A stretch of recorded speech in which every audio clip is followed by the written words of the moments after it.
weil endlich einer Düfte macht, die richtig Power haben. So, und das ist für mich wichtig. Und die haben richtig Power. So.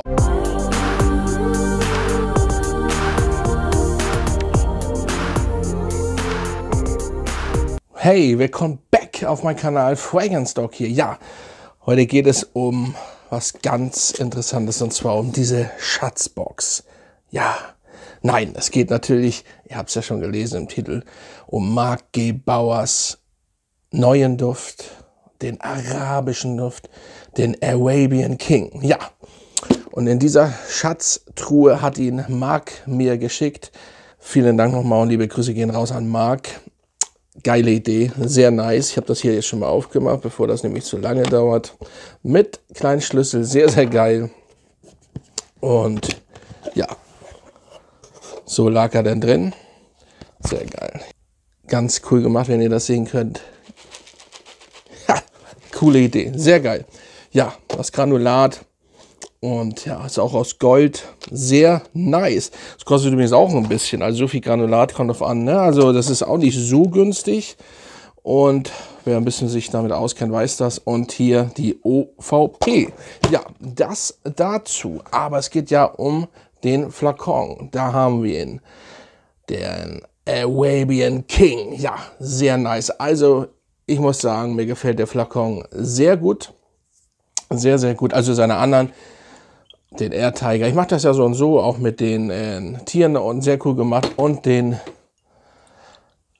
ja, Orange Flamingo. Sieht auch alles sehr cool aus, aber der ist noch ein Tick geiler, finde ich, mit der Farbe. Natürlich arabisch, in Gold, logischerweise, so wie sich das gehört. Stabil hier gebaut, richtig gut. Und ja, gefällt mir. Sehr, sehr nice. Ja, zum Duft. Also, es war ja viel vorher, logischerweise, wenn Marc wieder einen Duft rausbringt, weil wir wissen ja, dass Air Tiger ein Monster ist, was die Haltbarkeit und Silage angeht. Ne, da muss ich nicht wieder was zu sagen. Da habe ich, schaut, wer das noch nicht gesehen hat, meine Videos. Und auch zu den Orange Flamingo. Hammer starke Silage und Ausstrahlung. Also ich glaube, der Air Tiger ist ja der stärkste Duft in meiner Sammlung bis jetzt. Ja, kann man so sagen. Aber jetzt der Arabian King, der mit oder soll bis zu 50% Öleinteil haben. Ja, das kann ich gleich sagen. Ich hatte den jetzt wirklich ja, einen Tag drauf und man sieht es, ich kann das jetzt hier jetzt nicht nachmachen, man sieht, dass Ölanteil schon groß oder heftig oder stark ist oder auf jeden Fall viel ist. So. Und das dazu, aber zu der Haltbarkeit kommen wir später. Auf jeden Fall kommen wir jetzt mal zum Duft. Sehr guter Sprüher. Genial. So.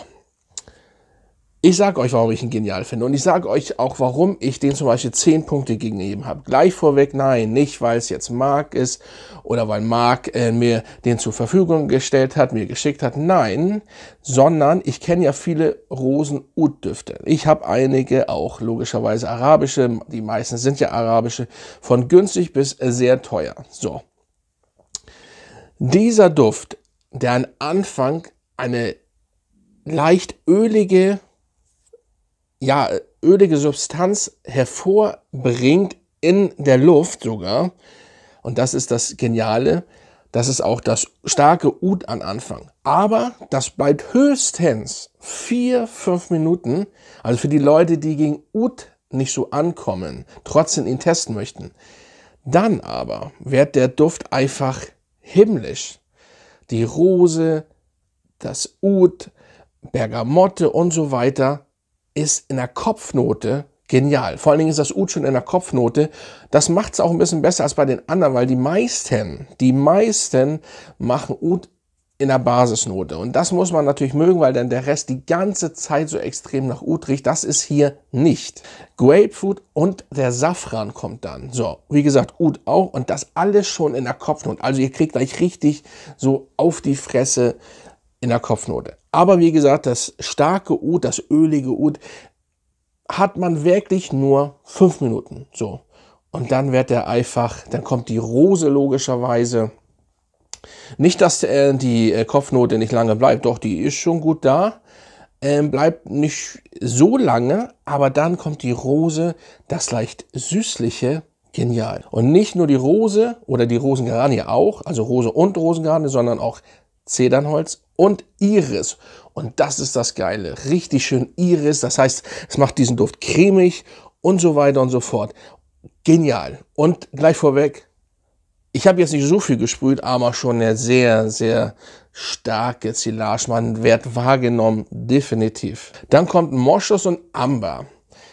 Im Endeffekt alles perfekt zusammengebaut. Dann ein bisschen Hölzer, Vetiver und ja, genial. Und ihr habt ihn die ganze Zeit in der Nase. Und warum? Und jetzt kommt der Punkt, warum ich den 10 Punkte auch gebe. Weil Rose Oud können viele. So, aber nicht, dass ein Rose Oud, der stark rüberkommt, aber trotzdem weich ist. Versteht ihr? Und jetzt kommt das Geniale. Ich rieche in diesem Duft auch ein bisschen nach 3-4 Stunden diesen geilen Barbershop-Touch, so ein bisschen Oldschool-Touch, und das gefällt mir. Und das muss man erstmal hinkriegen. Also man hat hier einen arabischen, starken Duft, Rose Oud mit Safran, ölig am Anfang, dann cremig durch die Iris und dann einfach den kleinen Barbershop-Touch, den ich jedenfalls wahrnehme, so ein 80er-Style, geil, das finde ich geil. Und deswegen gebe ich diesen Duft eine 10. Ganz einfach, so. Das ist so. Ich feiere das. Also das gefällt mir wirklich sau gut. Ja, absolut genial. Also, ich kann da nichts anderes zu sagen. Und ich muss sagen, ich hoffe, dass da noch mehr Düfte kommen, weil erstens, ihr wisst das ja, ich hatte das ja schon mal erwähnt. Ich hole den anderen auch mal hier. Marc ist einer, der, ich weiß gar nicht, ob er es jetzt groß angekündigt hat, weiß ich gar nicht, aber am Anfang, wo sein erster rauskam, dass es ein sehr starker Duft wird. Viele reden, ja, das wird ein Bomben in der Haltbarkeit, in der Ausstrahlung, starker Duft. Ja, genau. Marc macht es aber und redet da nicht so viel von. Ich liebe das. Und wenn man, oder für euch auch, wenn ihr viel Geld ausgibt, dann wollt ihr doch einen starken Duft haben, der gut ausstrahlt und einfach ja lange hält. So, und das habt ihr bei Marc seinen Düften. Das ist so. Ne? Das könnte vielleicht mal ein bisschen too much sein, wie bei Air Tiger. Wir kommen gleich dazu, ob der stärker ist. Das ist heftig, ja, das weiß ich. Aber es passt einfach. Man könnte, ich finde ja auch, guck mal, auch, es gibt ja keine Ausreden für andere, weil das ist ein Sommerduft, Orange Flamingo, und der ist genauso stark. Ne? Also was heißt genauso? Nicht ganz, aber er ist sehr, sehr, sehr heftig stark. Und so, Leute, man muss einfach das machen, und das finde ich an Marc gut. Ich mag einfach Düfte, weil ich möchte einfach einen Duft haben, den man lange riecht und der stark ist. So, vielleicht okay, wenn man einen Büroduft haben möchte, dann sollte man vielleicht nicht so stark. Im Büro sollte man ein bisschen entspannte Düfte nehmen, obwohl man könnte ja einen Sprüher nehmen, weil hier reicht tatsächlich ein Sprüher und der ist perfekt fürs Büro. So, und deswegen, ja, hier, den könnt ihr mit einem Sprüher, ja, 1,5 Sprüher auch im Büro tragen. So, man muss jetzt auch mal so sehen, die Scheiß in Dubai, so, wer schon mal in Dubai war, weiß das. Ganz ehrlich, die benutzen so eine Düfte bei 50 Grad und in Dubai sind in August gefühlte 73 Grad. So. Und sie tragen trotzdem so eine Düfte. Also im Endeffekt, ne, da kommen wir wieder zu dem Punkt, man kann Düfte tragen, wie man will und wann man will. Nur man muss ein bisschen aufpassen. So. Fakt ist, er ist sehr, sehr stark. Gute Ausstrahlung. Ich habe jetzt 1,5 Sprüher nur genommen.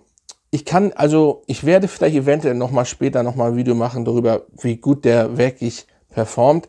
Aber ich rieche das ja, ich bin ja jetzt kein Laie, ich kriege das ja mit. Und ich denke aber, dass der Air Tiger unschlagbar bleibt. Er ist, glaube ich, er ist einfach in der Silage stärker. So, das ist so. Und er reiht sich so dahinter ein mit den Orange Flamingo. Es ist aber im Endeffekt egal, ob es 1 oder 2 Stunden weniger hält, weil seine Düfte sind stark. Wie gesagt, nochmal in Silage und Haltbarkeit. So, also es ist unwichtig. Aber so von der Wahrnehmung finde ich den Air Tiger stärker, so insgesamt. Aber das wird nochmal ausgiebig noch besser getestet. Auf jeden Fall ist der Air Wellbeing sehr, sehr nice. Also nicht nur der Flakon.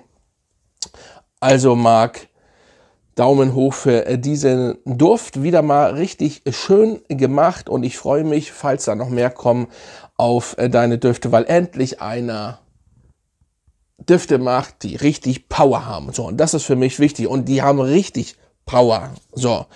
Und ja, das ist wichtig. Und ja, eben, heutzutage werden Düfte alle leider ein bisschen schwächer gemacht. Mit Ausnahmen, jetzt kommen ja wieder ein paar Düfte, die ein bisschen stärker sind.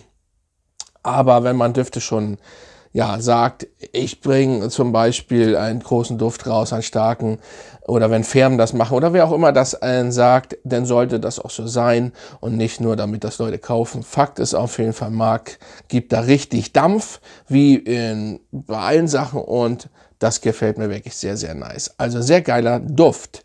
So Leute, also, ich werde ihn unten verlinken und testet, wer überhaupt noch keine Marc Gebauer Düfte kennt, testet sie. Und nicht sofort sagen, boah, zu stark. Nein. Testet sie länger, wirklich. Sehr geile Düfte. So, dann war's das. Mach's gut und wir sehen uns beim nächsten Mal.